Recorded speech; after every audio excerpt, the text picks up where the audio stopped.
Bonjour Michel Cahu, vous êtes consultant et vous êtes expert en retraite et j'ai souhaité que vous puissiez intervenir pour nous expliquer un certain nombre de règles en matière de retraite qui ne sont pas forcément connues de tous mais qui nous concernent tous et notamment je souhaiterais vous interviewer, vous entretenir sur l'impact du chômage sur la retraite. Alors, il y a plusieurs périodes. On va d'abord parler de la période du chômage indemnisé. Qu'est-ce qui se passe? Je suis au chômage. Quels sont mes droits à retraite? Est-ce que je suis impactée? Merci Laure de me recevoir. Donc, chômage indemnisé, on a le droit à un trimestre pour 50 jours indemnisés à Pôle emploi, dans le maximum, bien sûr, de 4 trimestres par an.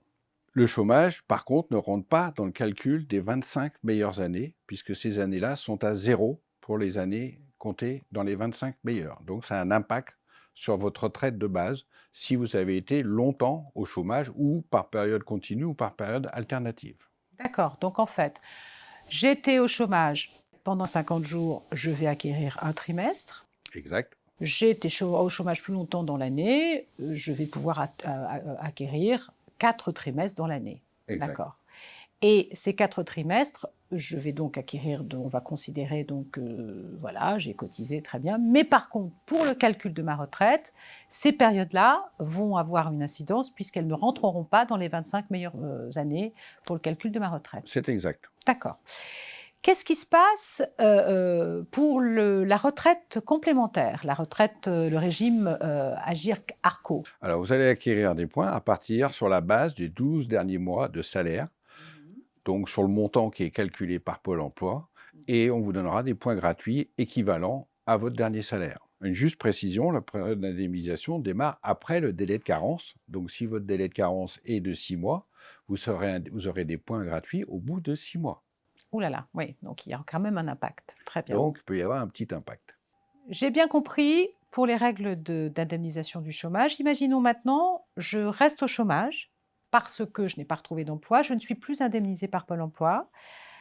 J'ai cru comprendre que dans ce cas-là, si j'ai moins de 55 ans et moins de 20 ans de cotisation, je peux quand même acquérir, valider 4 trimestres maximum au titre de ma retraite, alors même que je ne suis plus indemnisée par le chômage. C'est exact? C'est exact. Qu'est-ce qui se passe quand j'ai plus de 55 ans et que j'ai cotisé plus de 20 ans?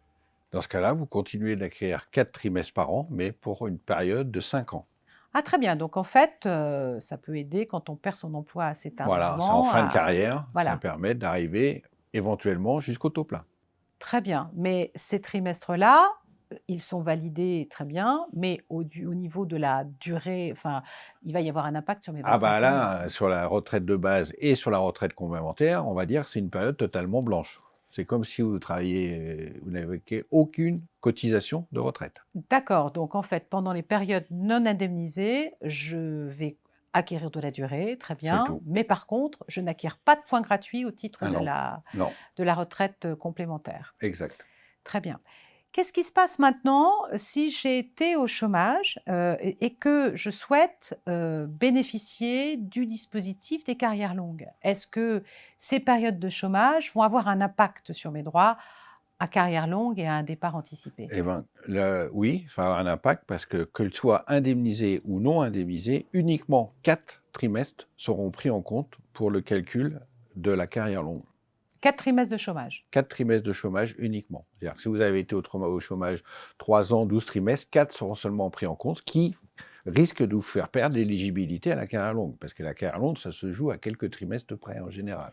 Et ce sont 4 trimestres cumulés ou Non, ça peut être un trimestre il y a 10 ans, un trimestre, voilà, c'est un trimestre, 4 au total, consécutif ou pas. donc 4 trimestres consécutifs ou pas Pas seulement sont pris en compte dans mes droits pour pouvoir bénéficier du dispositif de carrière longue. exact. Très bien. Et si j'ai eu plus de 4 trimestres de chômage dans toute ma carrière, eh bien, au-delà, donc les périodes de chômage ne seront pas prises en considération pour les durées cotisées pour pouvoir bénéficier de la carrière Voilà, vous longue. risquez de perdre l'éligibilité. D'accord. Et Michel, je voulais vous interroger aussi sur le dispositif de la prolongation des droits lorsque l'on est au chômage. Alors, C'est quoi par rapport à la carrière, alors à la la retraite? prolongation des droits, ça veut dire que si vous atteignez l'âge légal de départ à la retraite qui est aujourd'hui de 62 ans, En étant indemnisé, exemple, votre dernier jour d'indemnisation, c'est 62 ans et 2 jours, on vous prolonge automatiquement vos droits jusqu'au taux plein,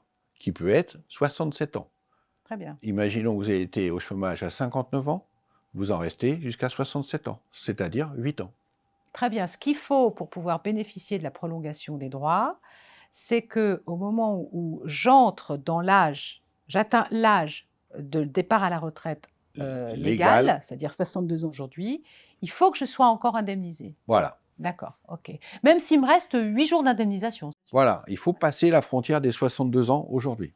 Et là, je suis... Indemnisé jusqu'au taux plein, qui peut être 63, 64, ça dépend de votre carrière. Ah d'accord, donc c'est Ça peut très être bien à savoir. très intéressant dans certains cas. Très bien, merci Michel.